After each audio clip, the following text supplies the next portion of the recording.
Chào anh em nhá, mình là Hùng của công ty Wow Home. Thì hôm nay bên mình lại có bàn giao con Pan Auto KG 2350 đến Phú Thọ anh em nhá. Bây giờ bên mình đang thử test cho các anh nhá.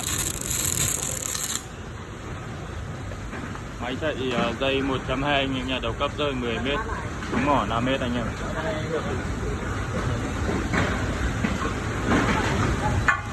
Các anh ấy đắp mối hoàn toàn gần 2 phân này, rất là dày.